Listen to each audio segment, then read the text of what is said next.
everyone, and welcome back to My English Teacher, where learning English feels easy, real, and fun. I'm Emily, and I'm so happy you're here with us today. And I'm Paul. Thanks for tuning in again, my friends. If you're new here, make sure to subscribe and give this episode a like. It really helps our channel grow and keeps our little English family together. That's right. Today we're talking about something that helps you tell stories, share memories, and connect with people, the past. Yes, every day we talk about things that happened before now. Maybe what you did yesterday, last week, or even this morning. That's all the past. Exactly. And when you can talk about your past, you can tell real stories about your family, your work, your weekend, or your dreams. So before we travel to the past, let's take 1 second for the present. Dear listeners, if you enjoy our podcast, please take a moment to click that like button and subscribe. We make new episodes every week to help you speak English with confidence. Thank you so much for your support. Now, Paul, are you ready to travel back in time? I'm ready. Let's start with something simple, the words was and were. Good choice. We use was or were to talk about something that happened before now, something finished. Like this, today I am happy. Yesterday I was happy. Perfect. Am becomes was. You can also say, today the weather is sunny. Yesterday the weather was cloudy. So is for now, was for the past. Got it. What about you, Emily? Where were you yesterday evening? Yesterday evening, I was at home drinking tea and reading a book. That sounds peaceful. I was at the supermarket after work. The line was long, but the cashier was friendly. Great examples. So, I am at the supermarket becomes I was at the supermarket. It's that simple. Yes, but we also have were. For example, we are happy today becomes we were happy yesterday. Exactly. So, am and is change to was, and are changes to were.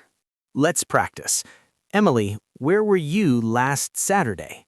Last Saturday, I was at the park with my nephew. He was laughing and running everywhere. That sounds fun. I was at a cafe with a friend. The coffee was strong and the music was soft. Beautiful.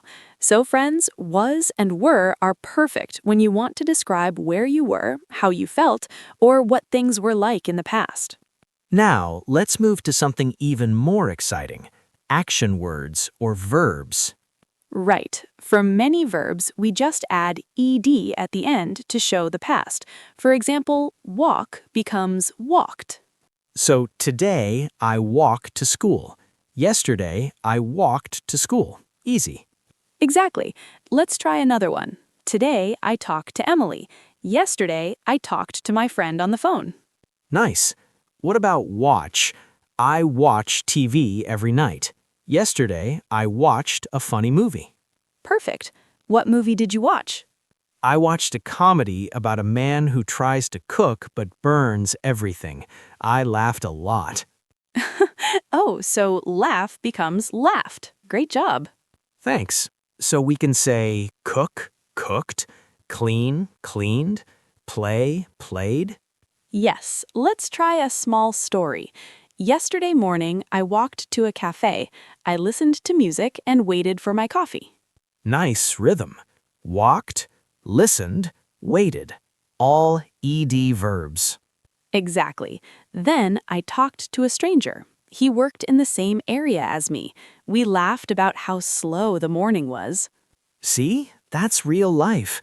You can tell small, true stories about your day using ed verbs. Yes, and that's the beauty of it. Talking about the past helps you connect. You can say, yesterday I cooked dinner, or I cleaned my room. Simple sentences, but full of life. However, Emily, I know English likes to surprise us. Some verbs are special, right? Yes, Paul, we call them irregular verbs. They don't take ed. Like go, we don't say I goed. That sounds strange. It does. So we say, today I go to work. Yesterday I went to work. Okay, so go becomes went. Yesterday, I went to the beach. Nice. I also went to the beach last year. I remember the sound of the waves, the warm sun, and how relaxed I felt. That's a great way to remember. Connect words to real memories. Yes, memory is stronger when you connect it with emotion. So let's learn more irregular verbs. A common one is eat. Today, I eat an apple. Yesterday, I ate an apple. Perfect. So, what did you eat for dinner last night? I ate rice and vegetables. And you? I ate pasta with tomato sauce. It was delicious. Yum. And when I ate dinner, I also drank orange juice. Exactly. Drink becomes drank. You can say, I drank coffee this morning. And see becomes saw, like I saw a rainbow after the rain. That's beautiful. I saw one last week too. So far, we have go, went, eat, ate, drink, drank, and see, saw. Right. Let's add take. Today, I take the bus. Yesterday, I took the bus. Yes, I took many photos on my last trip. And have becomes had. Yesterday, I had a busy day. I had lunch with my sister yesterday. She had a new job and she was so happy. That's wonderful. You see how these verbs bring your story to life? It's not just grammar, it's your memory in English. Yes, I can almost feel the moment again when I say it in the past tense. Exactly. When we talk about the past, we don't just share information, we share emotion. So true. You're not just learning verbs, you're learning how to tell your story, to say, I was there, I did that, I felt that. Yes, that's what English is all about, connection. So, my friends, what does this mean to you today? It means you can start using past tense to talk about your life, what you did this morning, who you met yesterday, or what made you smile last weekend. Exactly. Don't wait for perfect grammar. Just start talking. People will understand, and the more you speak, the more natural it feels. Yes, learning is not about memorizing lists, it's about practicing stories. Beautifully said, Paul. All right, let's pause here for a moment because in our next part, we'll go deeper into these irregular verbs and build a full story together. That's right. So, dear listeners, stay with us for the next part. You'll learn how to use past tense naturally in a real conversation. So, Paul, let's build a story using all these verbs together, something our listeners can feel, remember, and repeat. Good idea. Stories help the grammar stay in your head. Okay, I'll start. Last weekend was great. On Saturday, I went to the city with my friend. You went to the city. Nice. What did you do there? First, we walked around and looked at the shops.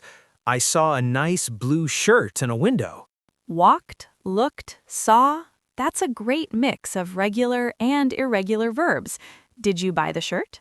No, I didn't, but I bought a book. Ah, buy becomes bought. I love that one. Yes. After shopping, we were hungry, so we went to a small restaurant. What did you eat there? I ate pizza, and my friend had pasta. We drank cold lemonade. The food was delicious, and the place was quiet. That sounds so nice. I can almost see it. The plates, the smiles, the feeling of being relaxed after a long walk. Exactly. That's why I love learning verbs this way. Every word becomes a picture in your mind. Beautiful. So, after the restaurant, what did you do? We talked for a long time, then we took the train home. On the way, we listened to music and laughed about old memories. That's a perfect story, Paul. Simple but full of real emotion. You used was, were, walked, looked, bought, ate, drank, talked, took, and laughed. Yes, and I didn't even think about grammar. It just flowed like a real conversation. That's the secret. Grammar is not about rules, it's about rhythm.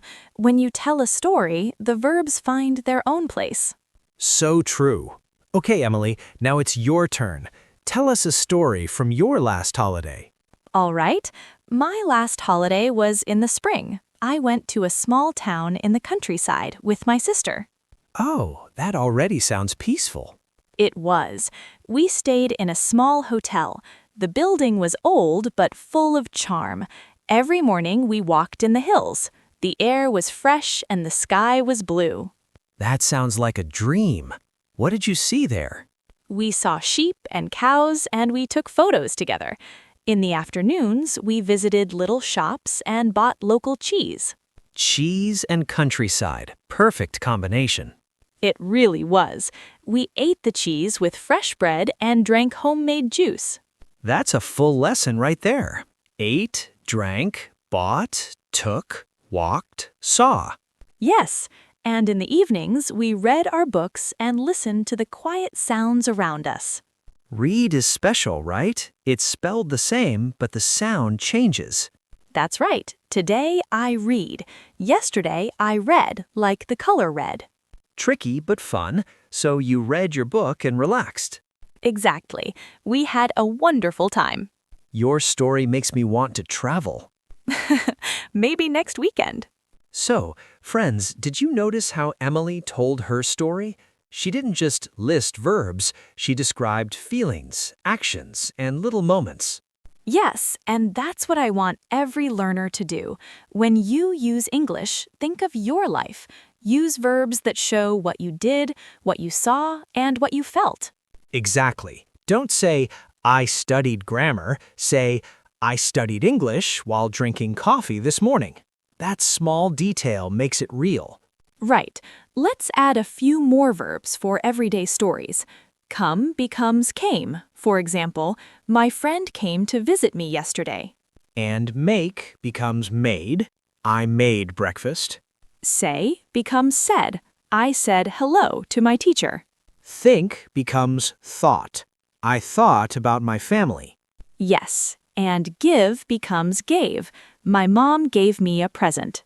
These words are like friends. You'll meet them again and again in your conversations. Yes, and you don't need to memorize them all at once. Just use a few every day. For example, tell yourself what you did. I woke up, I ate breakfast, I went to work, I talked with my friend, I came home, I watched a movie. That's a full day and a full grammar lesson in one little story. Exactly. You're not just learning words, you're learning how to live in English. I love that. You're living in English, not just studying it. Yes, and when you speak about your real life, English becomes part of who you are. So true. And mistakes? They're okay. Everyone makes them. The goal is communication, not perfection. Right. Even native speakers make small grammar mistakes, but they keep talking. That's what you should do too. Keep going. So, listeners, here's a small challenge for you today. After this episode, write one short story in the comments. Tell us what you did last weekend. It can be very simple. I went to the park, I met my friend, we talked and ate ice cream. That's enough. Yes, short and real. And when you write it or say it out loud, you're training your mind and your mouth together. Exactly. That's how fluency grows. So, Emily, this reminds me of something. Learning past tense is not just about the past, it's also about confidence. You're right. When you can talk about your past, you can share your story, your effort, your growth. It shows that you've lived, learned, and moved forward. And that's powerful. So, dear listeners, what does this mean for you today? It means every day gives you new stories to tell. In English, don't wait for perfect words, just say them. I was tired, I went outside, I felt better. That's enough to start. Yes, and the more you speak, the more comfortable you become. Your past is your teacher. Beautifully said, Paul. I hope everyone listening can feel proud of their progress today. So to all our amazing listeners, let's keep growing together. Don't forget to like this video, subscribe to My English channel, and share this podcast with someone who's learning English too. Yes, your support means the world to us, and we love reading your stories in the comments. Tell us, what did you do last weekend? Did you go somewhere? Did you see your family? Did you eat something delicious? Share it with us. Every comment helps you practice and helps others feel inspired to learn too. So remember, speak from your heart. Don't just learn English, live it, tell it, feel it. That's the spirit. Thank you for joining us today on My English Teacher. Keep smiling, keep learning, and keep sharing your English stories. Yes, thank you so much, everyone. You're doing amazing. See you in the next episode. Goodbye for now, and remember, your story in English starts today.